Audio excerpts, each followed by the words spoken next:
H.G. Wales की एक कहानी है।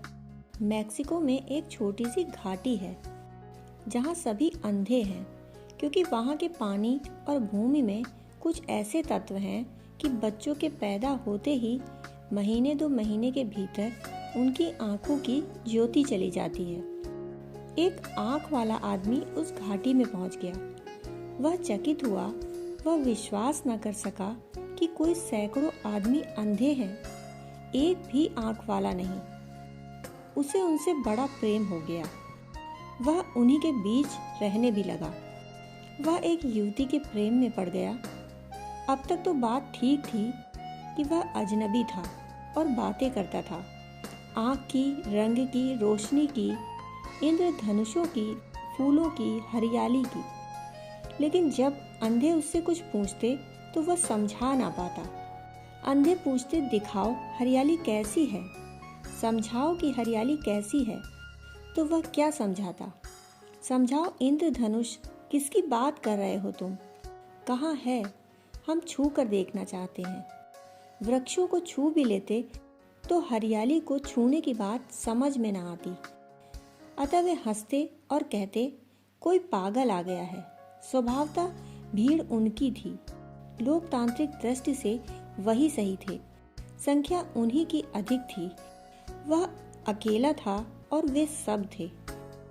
अब तक तो कोई बात न थी, लेकिन जब वह एक युवती के प्रेम में पड़ गया तो उस वादी के लोग हैरान हुए। उन्होंने कहा, अब जरा मुश्किल है।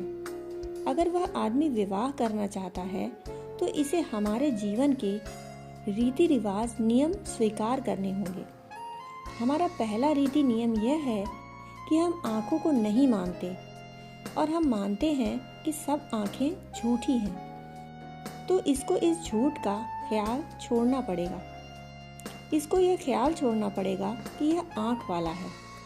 वहाँ तो सब बहुत उत्साही थे। उन्होंने कहा, इसकी आंख का ऑपरेशन करा दें, तो यह जहाँ बताता है आंखें हैं उसको निकाल कर अलग कर दें, तो यह ठीक हम जैसा ही हो जाएगा। वह आंख वाला आदमी बड़ी मुश्किल में पड़ गया। युवती से प्रेम भी था तो आधा मन वहीं खिंचा रहा। फिर आंखें खो देना और आंखों के साथ सारा रंग, सूरज के सारे खेल, चांद तारों की पूरी दुनिया, यह दांव बड़ा था। एक रात वह भाग खड़ा हुआ।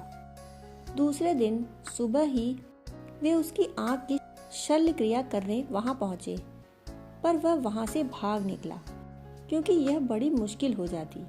प्रेम तो फिर भी हो सकता है, आंख फिर कहां से लाता। अगर एक बार अंधा हो गया तो सदा के लिए अंधा हो गया। इस सृष्टि को जिसने एक बार आंख से देख लिया, फिर बिना आंख के वह बहुत फीकी हो जाएगी, फिर जीने जैसी न रह जाएगी। वस्तुतः सच्चाई तो यह थी कि उस स्त्री के प्रेम में भी वह आंखों के कारण ही पड़ा था। उसका रूप, उसका रंग, उसके नयन नक्श उसे भा गए थे। तो जिन आंखों के कारण वह स्त्री को खोज पाया था, उन्हीं आंखों को गवा दे, यह उसकी समझ में न आया। वह भाग खड़ा हुआ। वह अंधों की बात नहीं मानता तो कुछ आश्चर्य नहीं। इसमें जिद क्या है? अगर अंधों की एक भीड़ हो और आंख वाला आदमी हो और अंधों की भीड़ कहे कि तुम गलत चल रहे हो। महावीर जैसे व्यक्ति अंधों की बस्ती में पड़ जाते हैं, लेकिन आंखों की शल्य क्रिया करवाने को वे कभी राजी न होंगे। धार्मिक व्यक्ति अनिवार्य रूपेण विद्रोही होता है, होगा ही, क्योंकि वह हमारी पिटी पिटाई, सड़ी सड़ाई धारणाएं हैं। वह हमारी धारणाओं के अनुकूल अपने को ढांचे में नहीं ढालता। वह तो अपनी दृष्टि के अनुकूल जीता है। अगर हमारी मर्जी हो तो हम अपनी धारणाओं को बदल लें, परंतु हम धार्मिक व्यक्ति को नहीं बदल सकते। यदि हम धार्मिक व्यक्ति के संसर्ग में आए तो या तो हम स्वयं बदल जाएंगे या हम दुश्मन हो जाएंगे, परंतु धार्मिक व्यक्ति नहीं बदलेगा। इसका कोई उपाय ही नहीं। दोस्तों, कहानी सुनने के लिए आपका बहुत बहुत आभार।